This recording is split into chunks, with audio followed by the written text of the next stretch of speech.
பழனி அடிவாரம் சாலையோர வியாபாரிகளின் வாழ்வாதாரத்தை காப்பாற்றுமாறு கவலையுடன் பேட்டியளித்தனர். திண்டுக்கல் மாவட்டம் பழனி அடிவாரம் பகுதியில் சுமார் 2000க்கும் மேற்பட்டோர் சாலையோர கடைகள் வைத்து பிழைப்பு நடத்தி வருகின்றனர். இதனிடையே இவர்கள் கடை வைப்பதால் அடிவாரம் பகுதிகளில் ஆக்கிரமிப்புகள் அதிகரித்து பக்தர்களுக்கு மிகவும் இடைஞ்சலாக உள்ளதாக புகார் எழுந்தது.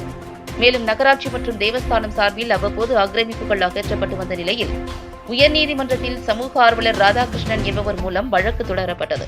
இதனிடையே நீதிமன்றம் பழனி அடிவாரம் பகுதிகளில் தள்ளுவண்டி கடைகள் கூட வைக்கக்கூடாது என நேற்று உத்தரவு பிறப்பித்தது.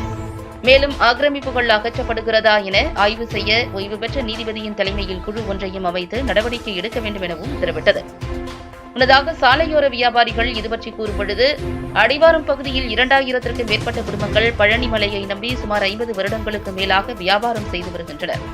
பழனி பகுதியில் தொழிற்சாலைகள் போன்ற எதுவும் இல்லாததால் வேறு வேலைக்கும் செல்ல முடியவில்லை. ஆனால் இப்பொழுது கடைகளை அகற்ற வேண்டும் என நீதிமன்றம் உத்தரவு பிறப்பித்துள்ளது. அதை நாங்கள் மதிக்கிறோம். ஆனால் எங்கள் வாழ்வாதாரத்தை காக்கும் பொருட்டு கடைகள் வைத்துக் கொள்ள குழுவினர் மற்றும் அரசும் நல்லதொரு வாய்ப்பை வழங்க வேண்டும் என தாழ்மையுடன் கேட்டுக் கொள்கிறோம் என கவலையுடன் தெரிவித்தனர். சாமி வணக்கம். நான் திண்டுக்கல் மாவட்டம் பழனியிலேருந்து பழனிமலை அடிவாரத்தில் வியாபாரம் பண்ணிகிட்டு இருக்கிறோம். சாலையோர வியாபாரிகள் இப்போ என்னென்னு கேட்டிங்கன்னா, சாலையோர வியாபாரிகள் யாரும் கடை போடக்கூடாது, தள்ளுவண்டிகள் எதுவுமே இருக்கக்கூடாதுன்னு சொல்லி சென்னை உயர்நீதிமன்ற மதுரை கிளை சொல்லியிருக்கிறதா சொல்கிறாங்க. இதில் தமிழ்நாடு முதலமைச்சருக்கு நாங்கள் வைக்கிற கோரிக்கை என்னென்னா, எல்லா ஊர்லேயும் மக்கள் வியாபாரம் பண்ணி பிழைக்கிற மாதிரி பழனியிலையும் நாங்கள் பிழைக்கிறதுக்கு வழி பண்ணணும்.